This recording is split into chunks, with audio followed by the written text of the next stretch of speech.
Bueno, hay fallos técnicos, ¿no? Fallos técnicos.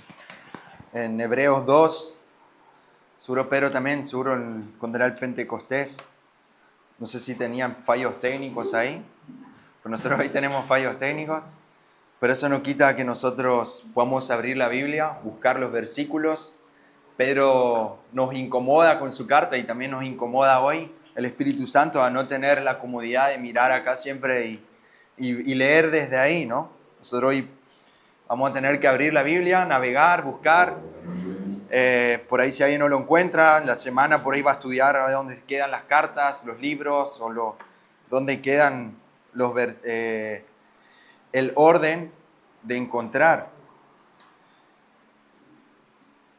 Fue muy linda la Santa Cena hoy, también la alabanza, de este modo que se dio hoy en la providencia de Dios, que no anden las cosas técnicas. Y vamos a seguir en Segunda de Pedro. Estoy predicando sobre Segunda de Pedro, así que los que tienen pueden buscar en sus Biblias ahí. Si no, también lo voy a ir leyendo desde la Biblia acá. Vamos a orar. Señor, encomendamos, Señor, este momento, Señor, de poder escuchar tu palabra, que tu palabra penetre en nuestra mente, en nuestro corazón, quite, Señor, todo pensamiento de lo que vamos a hacer a la tarde, todas las cosas de la semana pasada, todo lo que nos pueda ya generar algo, Señor. Queremos solamente enfocar nuestra mente en tu palabra, que nos hables hoy, Señor, en esta mañana, que sea de mucha bendición para nuestra vida y que nos lleve, Señor, por el sendero de la vida, Señor. Yo te ruego que puedas obrar con poder a través de mi Espíritu Santo, guárdame de decir cosas que no son y llévame, Señor, a glorificarte, Señor. También que sea modificado, Señor, hoy con todo lo que va a ser la exposición de tus santas verdades. En el nombre de Jesús, amén. Amén. Segunda de Pedro, capítulo 3, versículo 8 al 13. Nosotros ya estamos casi por llegar al final de esta carta, de la segunda epístola de Pedro. Pedro en el primer capítulo afirma la verdad, nos afianza en la verdad, o sea, nos recuerda cuál es la verdad, por qué es lo que nosotros tenemos, ¿no? El Señor nos dio fe. ¿Y cuál es esa verdad? Y dentro de todas esas fábulas que se levantan dentro de la iglesia, falsos maestros, falsos profetas, falsos cristianos, que dice que la cizaña crece dentro del trigo y hay una semejanza. El diablo empieza a querer dividirlos, mezclarlos, llevarlo a que estén tibios y para eso nos da un capítulo 2 que expone delante de la iglesia cómo son los falsos. Hemos visto todo el capítulo 2 cómo son los falsos maestros, cómo son los falsos cristianos, cómo son alguien que dice ser, pero no es. Profesan conocer a Dios, pero sus hechos lo niegan. No hay una intimidad, no hay una relación, no son discípulos de Jesús. Y lo deja por claro Pedro. Tengan cuidado de esos, porque también Pablo lo dice, que se levantarán dentro de nosotros lo que van a querer dividir la iglesia.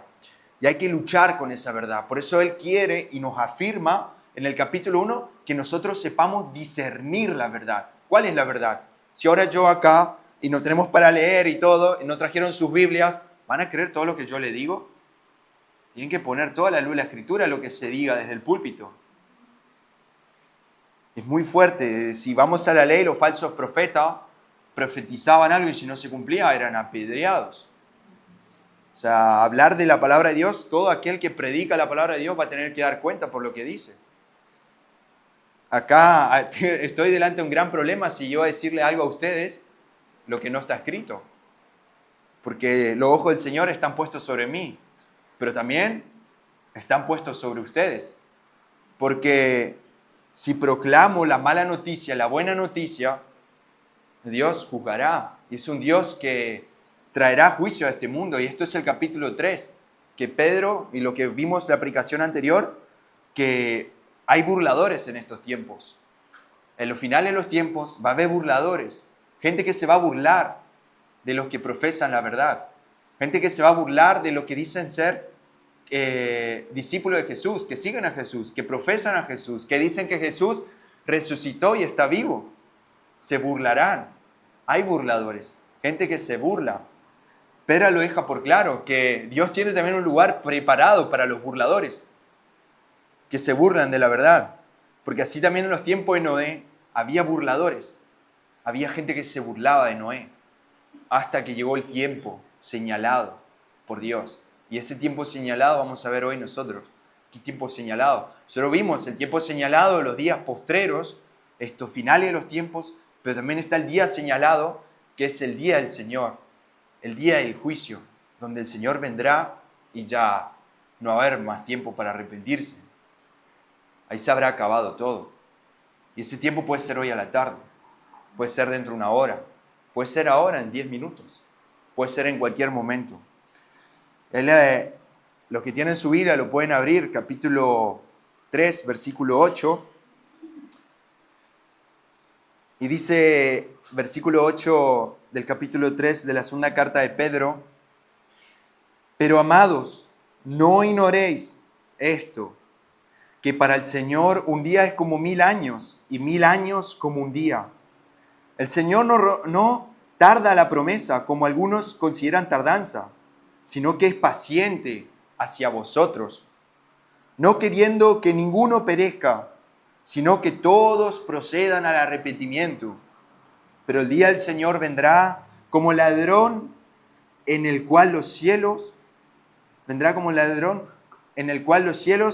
desaparecerán como gran estruendo, y los elementos abrasados serán disueltos, y la tierra y las obras que en ella hay no serán halladas. Puesto que todas estas cosas han de ser disueltas así, ¿qué clase de personas es necesario que seáis en santas conductas y piedades, aguardando y apresurando el advenimiento del día de Dios, a causa del cual los cielos ardiendo serán disueltos y elementos quemados son derretidos? Pero según su promesa, esperamos unos nuevos cielos y una nueva tierra, en el cual mora la justicia. Ahora, como él nos escribe a nosotros, Pedro, hemos visto que esta carta está escrita a la iglesia. Alienta a Pedro en la primera epístola a la iglesia en medio del sufrimiento a perseverar, a luchar, que en estos tiempos va a haber gran persecución y que la fe tiene que ser puesta a fuego y tiene que ser purificada y santificada. Así también la segunda carta escribe a la iglesia para que la iglesia esté atenta. Pues Jesús decía, al que tiene oído para ver, que oiga; al que tiene ojos para ver, que vea. Sus ovejas oyen su voz. Él las conoce y le siguen. Quiere que el pueblo esté alerta, atenta, despierta, atento a todo. ¿Y qué dice él acá ahora en el versículo 8? No ignoréis esto. Amados, no ignoréis esto. ¿Y qué Pedro quiere que no ignoremos? ¿Qué tiempo? ¿Sabías que para Dios existe el tiempo? ¿Existe, no existe? ¿Qué es el tiempo?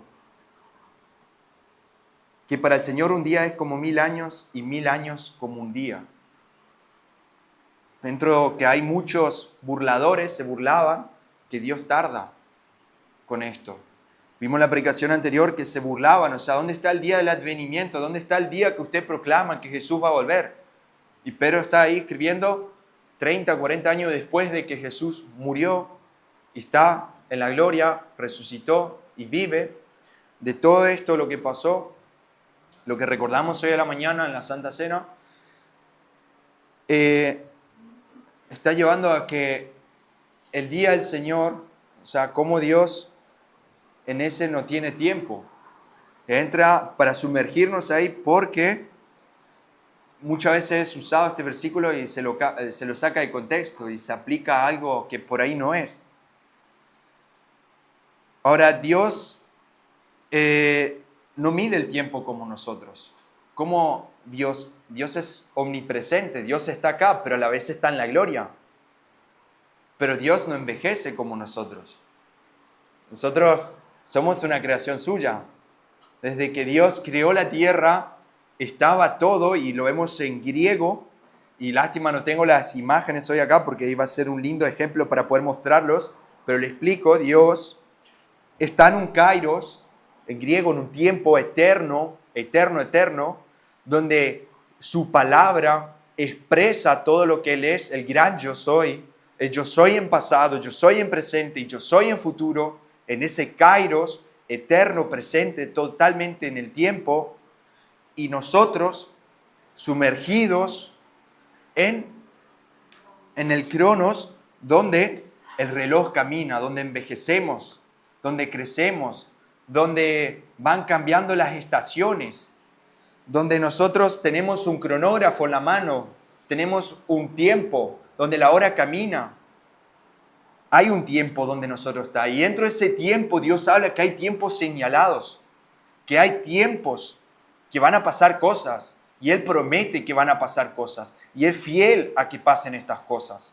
Porque de antes de crear el mundo, Él, en su elección y predestinación, preparó todas las cosas. Sabiendo aún así que el hombre iba a pecar, creando la tierra, Adán y Eva, lo crea dentro de un kairos eterno, para que el hombre viva para siempre. Pero a causa del pecado viene la muerte, y a causa de ese pecado entra el cronos, donde las personas empiezan a morir por a causa del pecado. Todas las cosas, como dice acá, no ignoréis esto, que para el Señor un día es como 1000 años, y 1000 años como un día. Pedro, ¿qué está haciendo? Está citando, y pueden ir a Salmo 94. Pedro, Salmo está en el medio de la Biblia. Salmos 94. Pedro cita, y lo voy a leer, dice: porque 1000 años delante de tus ojos son como el día de ayer que pasó, y como una de las vigilias de la noche. Entonces, en otra traducción, la Reina Valera creo que da una exactitud más profunda. Todo el tiempo es un nada delante de Él. Todo el tiempo es cerca delante de Él. Todo tiempo es lejano delante de Él. Todo tiempo es presente delante de Él. En la presencia de la naturaleza de Dios, nada en tiempo de lo que nosotros pensamos que es tiempo para Dios. Por eso Él dice que 1000 años es como un día como 1000 años. Él promete, y en este lapso de tiempo, Dios, o sea, no es porque Él ahora se está tardando en su promesa, hay algo que está deteriorando su propósito. En todo esto, no es esto como algo que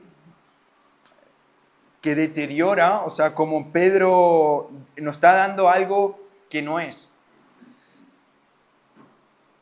O sea, Pedro nos dio una fórmula profética de decir, bueno, Dios va a tardar 1000 años exactamente así y va a venir. No. Exactamente va a tardar un día y va a venir. No. En el tiempo del Señor. Y eso es lo que Pedro quiere, diciendo y citando el Salmos 90 acá, que nosotros tengamos por importante recordar esto, que nuestros tiempos no son los tiempos del Señor. Sus tiempos son diferentes.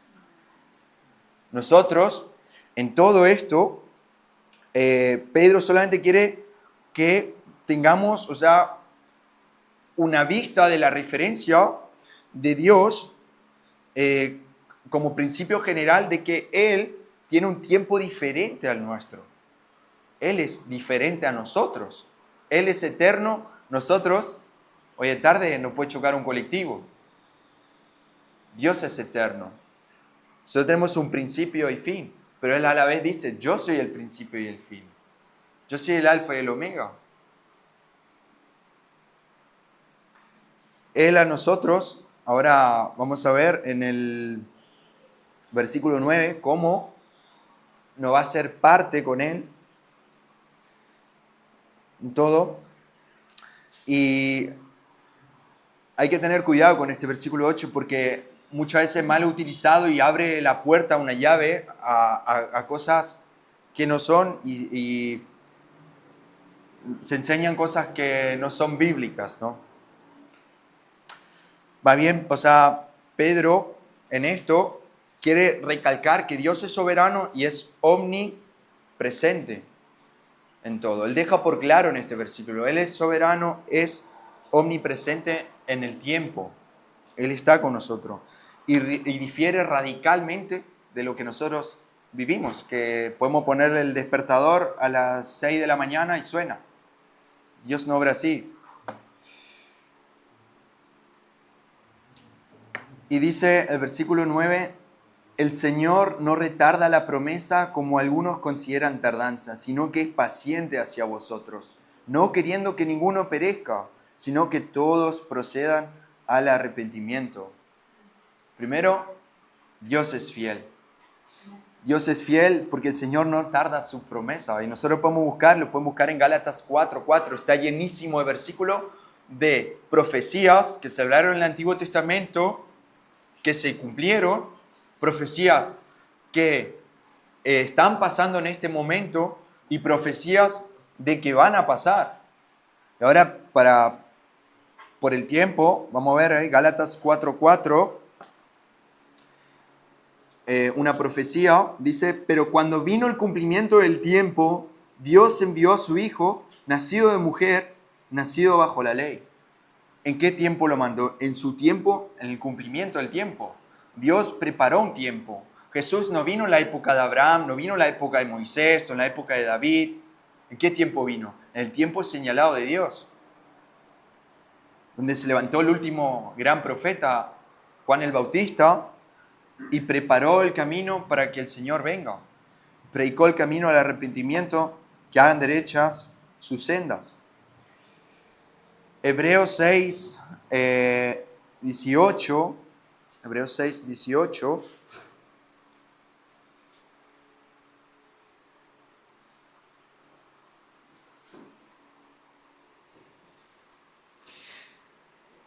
Para que por dos cosas inmutables, en las cuales es imposible que Dios mienta, tengamos un poderoso estímulo los que hemos huido en busca de seguridad para asirnos de la esperanza puesta delante de nosotros. El versículo nos está diciendo que Dios no miente, no es mentiroso. También podemos ver en Números 23, 19 que Dios no miente, no puede mentir porque no es hombre para mentir. Dios no se vuelve atrás con lo que Él ha dicho. Él prometió, como Génesis 3:15, prometió que hijo de la simiente va a venir el Salvador, así lo hizo y en su tiempo señalado. Él es fiel en lo que prometió y mismo en Hebreos, si van 10, capítulo 10, dan una hojita más para adelante, versículo 23, dice que mantengamos sin fluctuar la confesión de nuestra esperanza. ¿Por qué? Porque fiel es el que prometió. Fiel es el que prometió. O sea, Dios no se tarda con lo que Él ha dicho. Él es fiel, Él no miente y dice, cielo y tierra pasarán, pero mi palabra permanecerá para siempre. Este mundo han pasado muchísimas cosas, pero su palabra sigue estando. Él es fiel en todo lo que Él ha dicho. Y acá Pedro está diciendo, o sea, muchos la consideran como tardanza, las promesas de Dios. Vimos la predicación anterior, se burlaban. ¿Dónde está ahora Jesús? ¿Cuándo va a venir? Y haciendo burla de esto, ¿no? Y si usando la paciencia de Dios como algo para poder seguir pecando y viviendo la vida como con tal, no importa, a ver cuándo viene. Si viene la semana que viene, tengo todavía unos días para seguir mi vida como yo la quiero y después, antes que venga, me puedo arrepentir. Dios así nubla la vista que nosotros no podamos ver cuando Él viene, pero nos habla que Él va a volver. Pues bueno, en Apocalipsis 19:11 también habla que en el cielo va a venir con un caballo blanco y es fiel el que vuelve. En el capítulo 19:11, que Él no va a tardar y es fiel el que viene. Y este ejemplo, nosotros lo vemos en nuestra vida, en nuestro tiempo y el tiempo de Dios. Dios no se tarda con lo que Él dice. En su tiempo lo va a hacer. Cuando Él quiera, cuando Él quiere. Pero nosotros en nuestro tiempo, bueno, tardamos. Como latinos podemos llegar tarde. Llegamos tarde a la iglesia, llegamos tarde a muchos lugares. Podemos llegar tarde, pero el Señor no llega tarde. Él no se le escapa a su tiempo. O sea, no hay tiempo. O sea, nosotros, y eso es lo que trato en la predicación, lo que Pedro quiere, que nosotros no pensemos que Dios es como nosotros. Él en su tiempo vendrá. Jesús vendrá. ¿A quién le está escribiendo? El Señor no retarda la promesa, como algunos la consideran tardanza, sino que es paciente. ¿Con quién? Con la iglesia, con nosotros, con vosotros, dice en otra traducción. Él espera a lo que Él compró con su sangre, a su pueblo. A ver el versículo, ¿no? Dice, no queriendo que ninguno perezca. Está esperando a la iglesia. Está esperando a la iglesia, sino que todos procedan al arrepentimiento. Dios es paciente, aguarda, quiere que todos sean salvos y tiene una capacidad tan profunda, tan inmensa, tan paciente es Dios con su pueblo a que se arrepienta y vuelva a los pies de Él.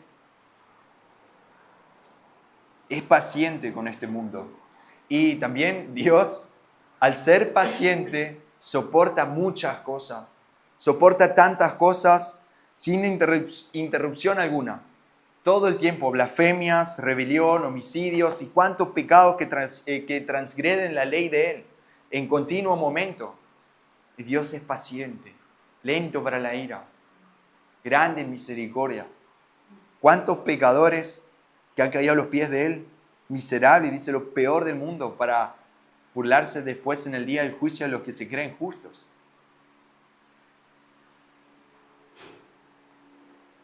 Queriendo que ninguno perezca. Ninguno. O sea, este versículo también, o sea, el versículo 8 y el 9 son sacados de contexto muchas veces. Por eso por ahí quedo un poco más en este versículo para después pasar a los otros. Y son sacados del contexto para enseñar cosas que en el contexto teológico, cronológico también de la Biblia, no se ve así. ¿Por qué? Porque Dios también en este pasaje, o sea, completo en todo, se refiere a la destrucción que va a hacer en su segunda venida con fuego, pero también, como dice acá, no queriendo que ninguno perezca, sino que todos procedan al arrepentimiento. Podemos ver en Mateo 13, 29, 30, cómo Él puede destruir todo en un abrir y cerrar de ojos ya, pero no lo hace. ¿Por qué no lo hace? 13, 29, 30.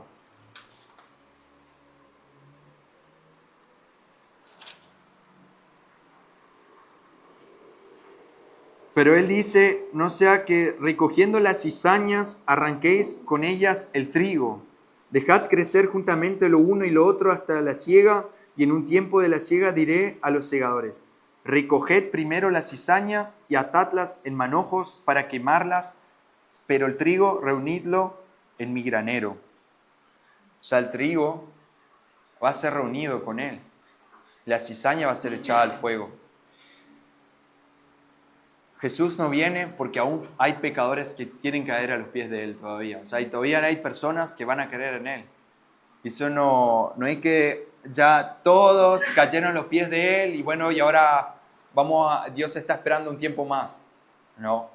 Cuando el último pecador caiga a los pies de Él, lo reconozca, va a ser Él que venga. Y en todo este sendero de camino ancho que lleva a la perdición, personas que no se arrepienten, lo rechazan la provisión de Jesús, rechazan el Evangelio, el Señor también tiene algo preparado y es una falsa enseñanza aplicar en estos versículos que Dios va a salvar a todos o quiere que todos se arrepientan. Dios quiere que todos se arrepientan porque muchas veces, y lo he escuchado hasta incluso dentro de esta iglesia también hace unos tiempos, que también Dios quiere que todas las personas se arrepientan. No es así, o sea, Dios, y lo vamos a ver, o sea, Dios no quiere el deseo, vamos a ver dentro de la voluntad de Dios, el deseo de Dios, pero ¿cuál es el deseo de Dios? Este versículo no enseña que Dios quiere que todos se salven o Dios está frustrado porque no todos se van a salvar. Dios no se frustra. Él no está triste porque no. Él no está triste porque rechazan el Evangelio. No. Y nos respalda enseñanzas como el universalismo, ¿no? Que Jesús murió por todos, por todo el mundo, para que todos crean en Él. O sea,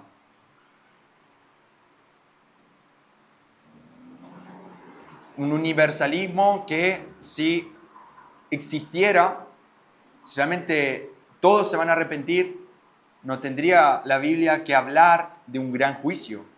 No tendría que enseñar sobre un infierno eterno, si todos estarían con Él. Después, lo que aplica este texto, este versículo, es que su pueblo, Dios quiere que su pueblo se arrepienta. Quiere que su pueblo lo reconozca. Y Él va obrando en esto. En su tiempo señalado, llama. Está a la espera y llama. ¿Pero por qué llama? Llama, sopla y da vida a que la persona pueda entender y pueda seguirlo, reconocerlo. A su pueblo escogido, elegido, y Él tiene un propósito en redimir. Y ahí esto no puede ser estorbado. Lo vemos en Job 42, 2.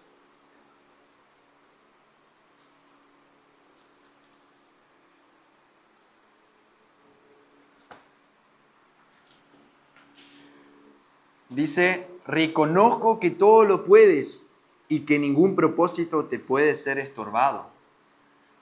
Aunque Dios tarde, no va a ser estorbado su propósito. Piensen, o sea, la iglesia primitiva, con Pedro, con ellos, todos reunidos, pensaban que Jesús va a venir ahí, a fin de mes, fin de semana. Pasaron 2000 años.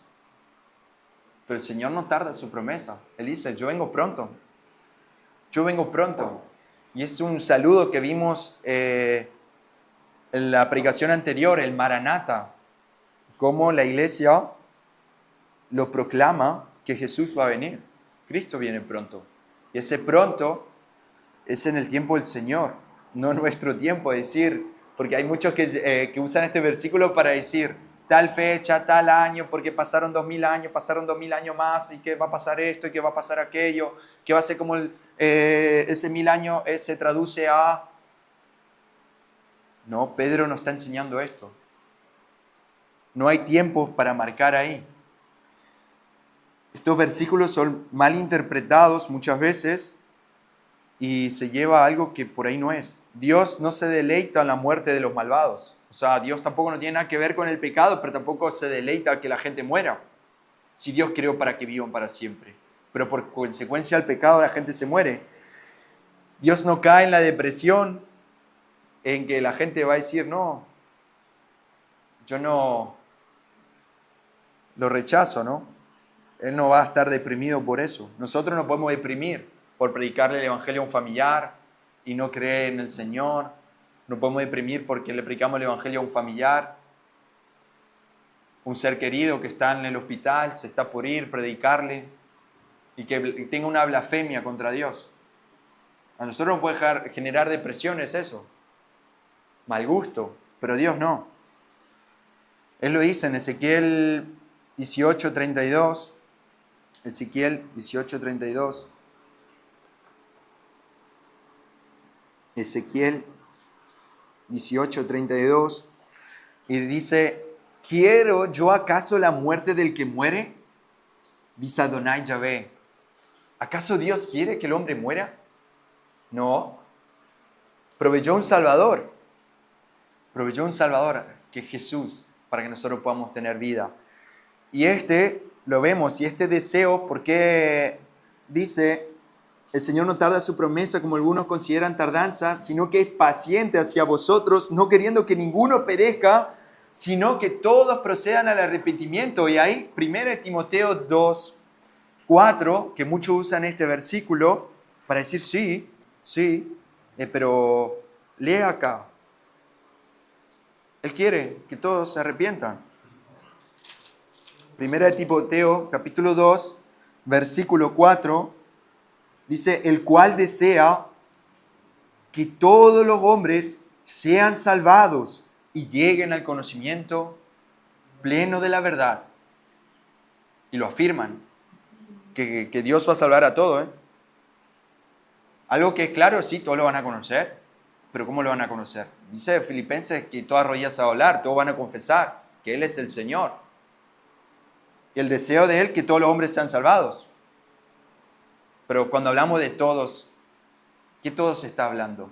Y ahí ver el deseo dentro de la voluntad de Dios. Y ahí debemos ver qué es el deseo de Dios. Si Dios es omnipotente, poderoso, podría salvar a toda la humanidad. Sí alcanzaría la sangre de Jesús para redimir toda la humanidad. Alcanzaría, sí alcanzaría, pero no lo hace. Manifestará sus atributos y tiene efecto la sangre de Jesús solamente en su pueblo, solamente en su iglesia. Solo en ellos tiene ese efecto. Y ahí para ver soberanamente el deseo de Dios en todo. Es decir que podemos ir a Romanos 9,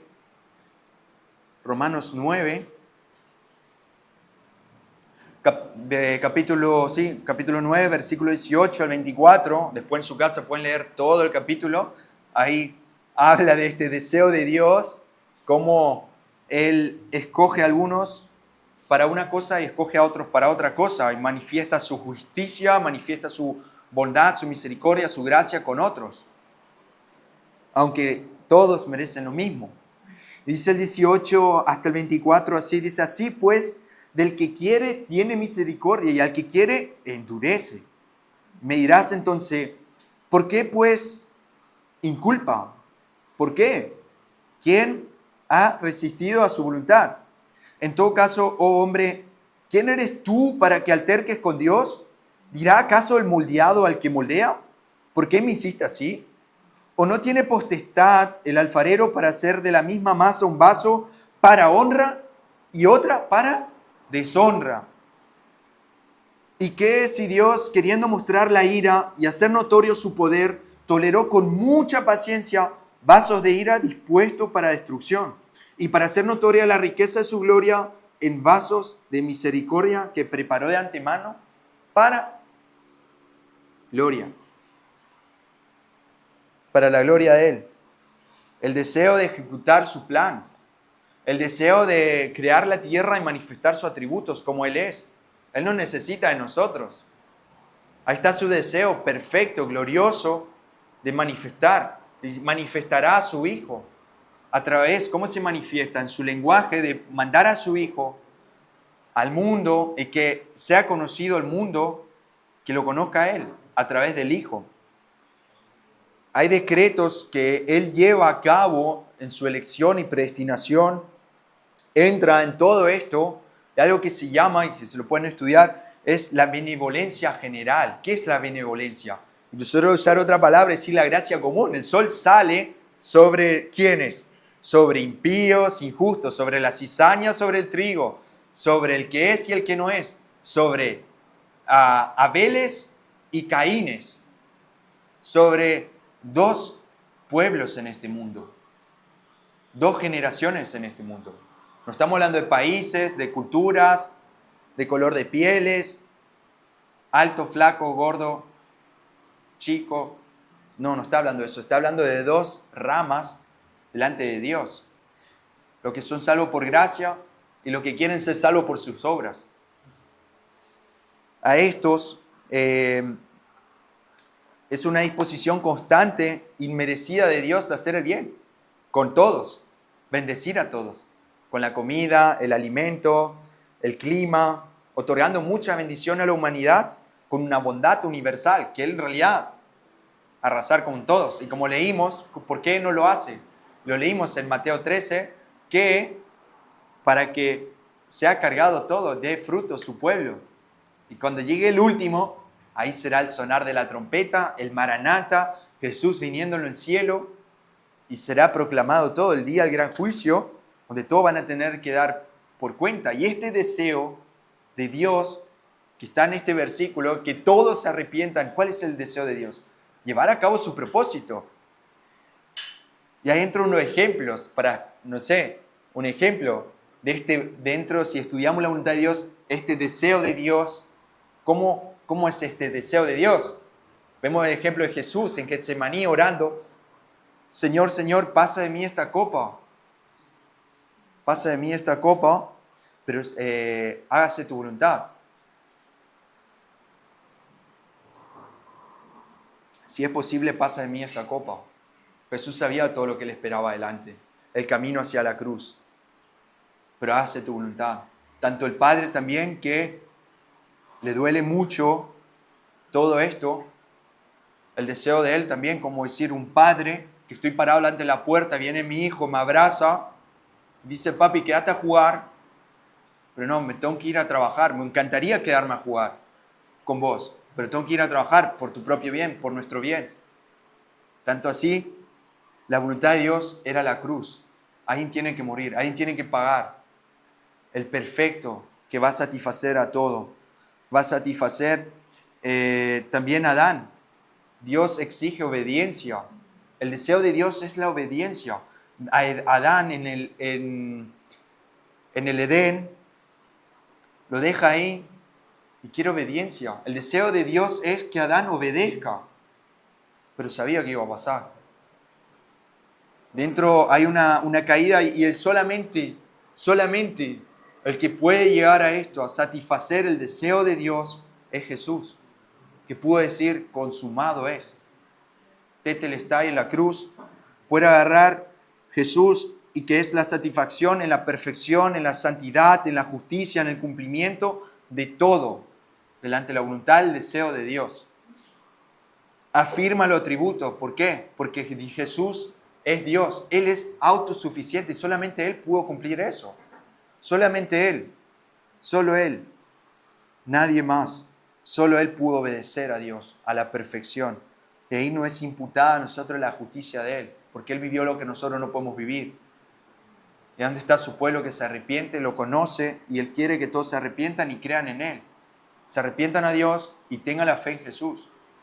No es que todos se van a arrepentir, su pueblo se va a arrepentir. Es el deseo de Dios, que su pueblo se arrepienta. ¿Cuándo es ese tiempo? Mateo 24, 36, y lo vamos a ver, porque dice versículo, ahora ya vamos a ir a Mateo 24, lo leo rápido para entrar en contexto, pero el versículo 10 del capítulo 3 de la predicación de Pedro dice, pero el día del Señor vendrá como ladrón, en el cual los cielos desaparecerán con gran estruendo y los elementos abrasados serán disueltos y la tierra y las obras que en ella hay no serán halladas. El contexto de Mateo 24, en sí todo Mateo 24 se ve las señales, el decreto de Dios, el día del fin, el día del gran juicio. Mateo 24, 36 dice que, pero acerca de aquel día y hora nadie sabe, ni los ángeles de los cielos, ni el Hijo, sino solo el Padre. Solo el Padre. Este tiempo señalado va a ser muy fuerte y eso es lo que él quiere hacer acá Pedro en este capítulo, el versículo 10. Pero el día del Señor vendrá como ladrón. Vendrá como ladrón. Nosotros no sabemos cuándo pueden entrar a robarnos en la casa. No sabemos cuándo puede ser ese momento. No sabemos cuándo puede ser. Nosotros podemos tener alertas como en el auto, la aguja que nos marca y dice, bueno, te estás quedando sin combustible, anda a repostar, a recargar, pero no es acá como el ladrón que va a venir y va a decir, ahora vengo a robar. Entra, y muchos han usado esto para también distorsionar en contexto de cómo va a ser la llegada de Jesús. Dice, el día del Señor vendrá como ladrón, el cual los cielos desaparecerán con gran estruendo y elementos abrasados serán disueltos y la tierra y la obra que en ella hay no serán halladas.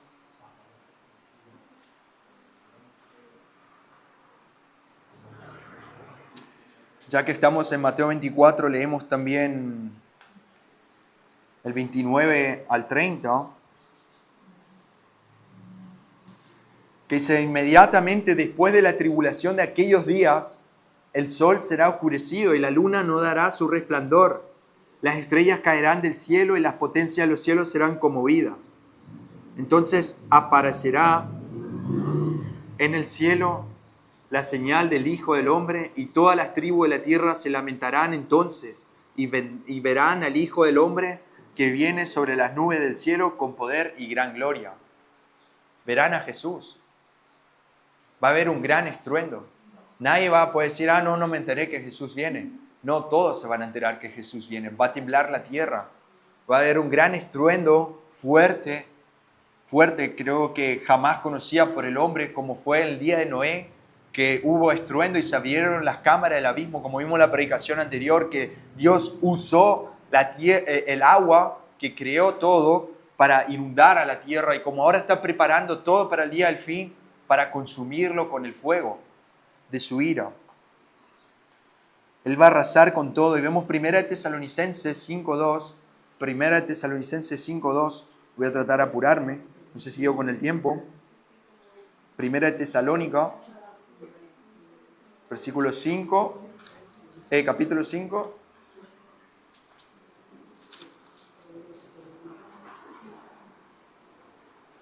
¿Cuál era? Capítulo 5, versículo 2. Primera Tesalonicenses, capítulo 5, versículo 2. Y dice así, porque vosotros sabéis exactamente que el día del Señor viene así, como un ladrón en la noche. Es algo que está haciendo alusión Pedro, es algo inesperado. Es algo inesperado. Nosotros no podemos saber cuál va a ser el momento preciso, exacto, en nuestro tiempo de Cronos, cuándo va a ser, sino que va a ser en el Kairos, en el tiempo señalado del Señor, que va a llegar para cumplirlo. Ahí va a ser. Va a ser cuando el pecador, el último pecador, se arrepienta. Caiga a los pies. Y nos lleva a Lucas, en esta metáfora, mostrarnos en Lucas capítulo 12, 39, 12, 39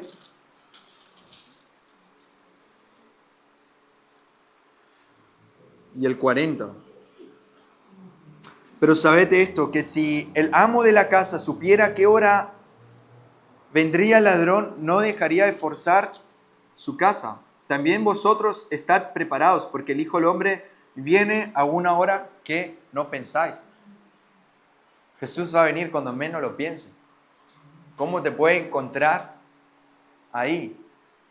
En la tradición, en libros, hay un hermano hace 500 años atrás, antes de morirse, no quería que le dejen solo porque no sea que el Señor lo encuentre ocioso ahí. Quería que los hermanos estén al lado de la cama, cantándole himnos, leyéndole la palabra, orando, y entrar al lecho de muerte así. Los cielos con gran estruendo, los elementos van a ser consumidos, abrazados, disueltos.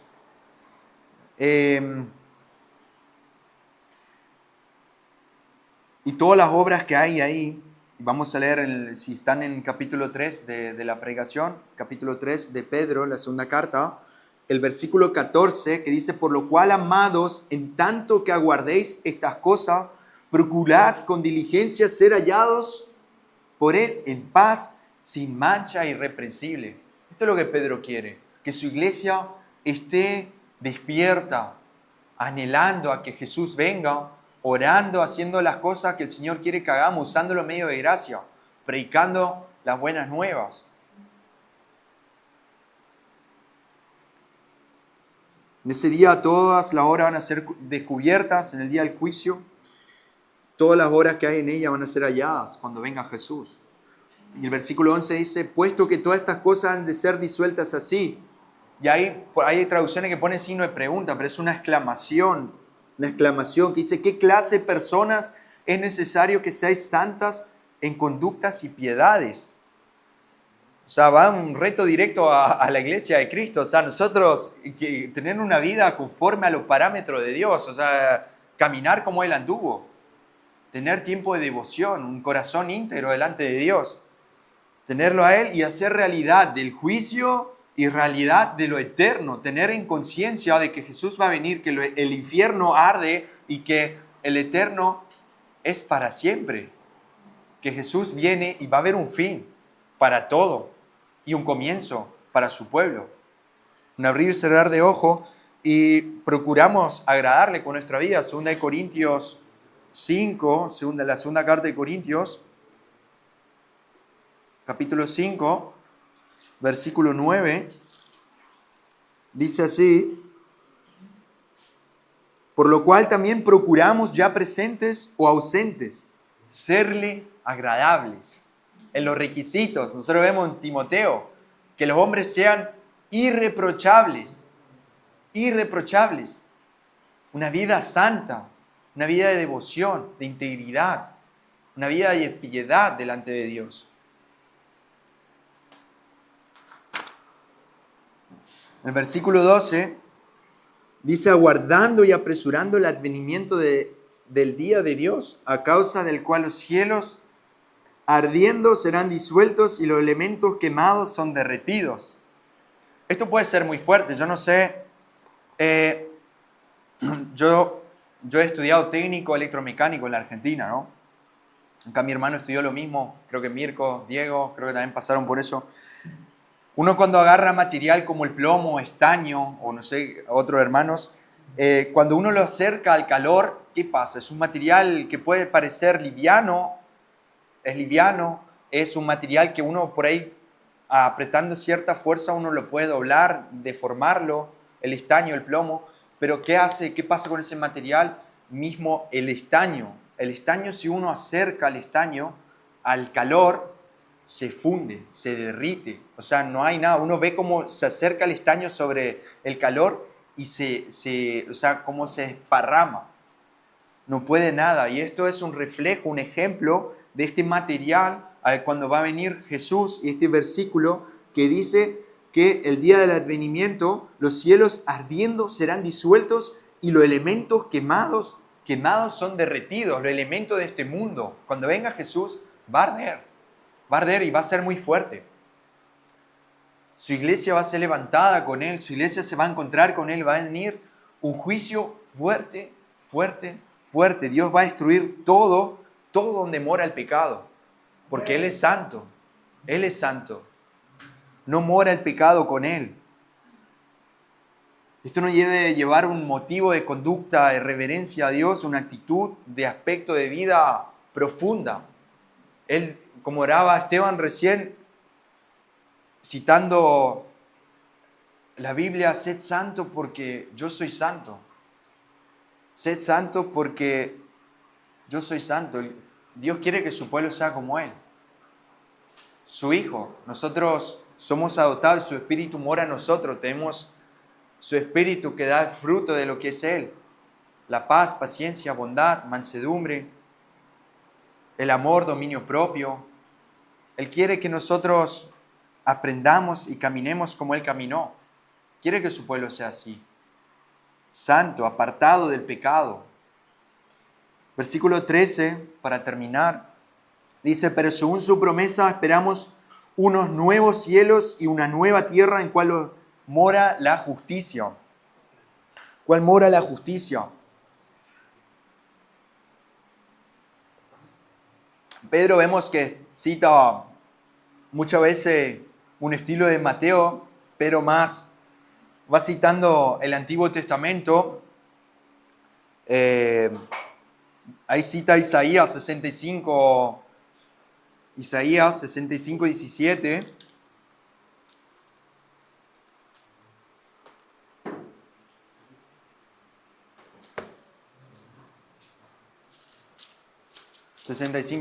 Que dice así la palabra de Dios: porque he aquí yo creo nuevos cielos y tierra nueva, y de lo primero no habrá memoria, ni vendrán más al pensamiento. Esto nos lleva al 66 mismo, Isaías 66, 22, que dice: porque así como los nuevos cielos y la nueva tierra que voy a hacer permanecerán delante de mí, dice Yahvé. Así permanecerán vuestro linaje y vuestro nombre. Va a permanecer, su palabra permanece y todo esto nuevo va a permanecer para siempre. ¿Por qué? Porque su iglesia, la iglesia, entraremos al Kairos eterno. Vamos a entrar con Dios que es eterno. Su espíritu mora en nosotros. Nosotros vamos a tener parte con Él y vamos a tener lo eterno con Él. Y ahí donde lo podemos ver en Apocalipsis 21, para terminar, Apocalipsis 21.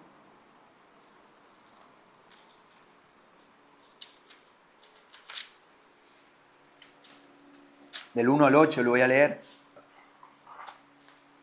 Ya engloba todo esto.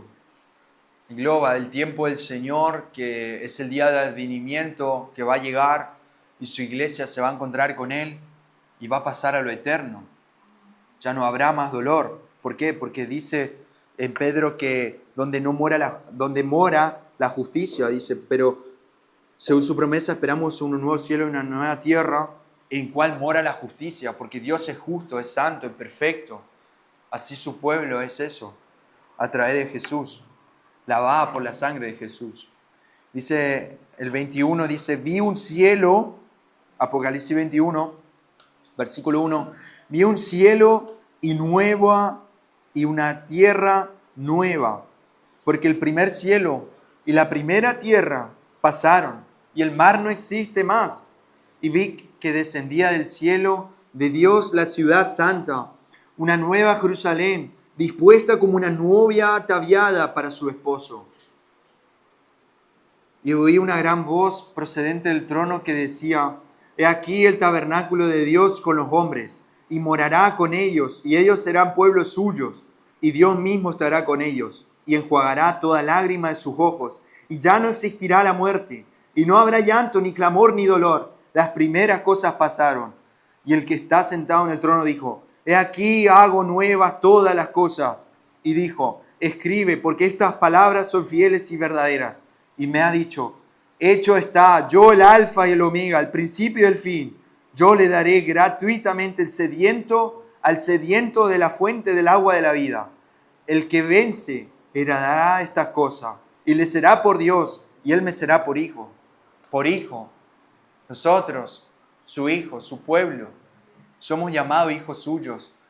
Y ese es el pueblo de Dios que no teme la venida del Hijo, porque sabe lo que viene después de la muerte y sabe que viene el día del juicio y no va a tener temor alguno, porque no hay condenación para los que están en Cristo Jesús. Y esto es lo que la iglesia dice, Maranata. Maranata dice la iglesia. ¿Cómo dice la iglesia? Maranata. Maranata. Debe ser nuestro vivir, nuestro Maranata. Es el propósito nuestro de vivir. Que Jesús vive y pronto viene, que la tumba está vacía y Jesús viene. Esto es lo que Pedro quiere, que la iglesia recuerde, y es importante que vivamos con el Maranata. Enfrente, en alto. Una vida santa de devoción delante de Él. Oramos, Señor, gracias por tu palabra que nos anima, nos alienta a vivir en santidad, a buscar, Señor, a tener tiempos de calidad, de intimidad, de tener una amistad profunda con vos, a tenerte primero en todo momento, Señor, que nuestro corazón esté inclinado hacia vos, Señor. Te rogamos a que puedas transformar nuestra mente y nuestro corazón a como el tuyo, Señor, una mente santa, un corazón santo, Señor. Te rogamos, Señor, a que puedas obrar. Santifícanos, Señor, con tu palabra. Santifícanos, Señor, con tu espíritu. Señor, que podamos tener vida, que te honren, que te alaben, Señor. Como recién oraba Susana, Señor, a lo que es, Señor, Juan, el capítulo 4, Señor, donde vendrá un tiempo donde ya no te van a adorar en estos templos, Señor, sino en espíritu y en verdad. En espíritu y en verdad, Señor. Tu espíritu mora en nosotros y permite que podamos caminar en la verdad, Señor.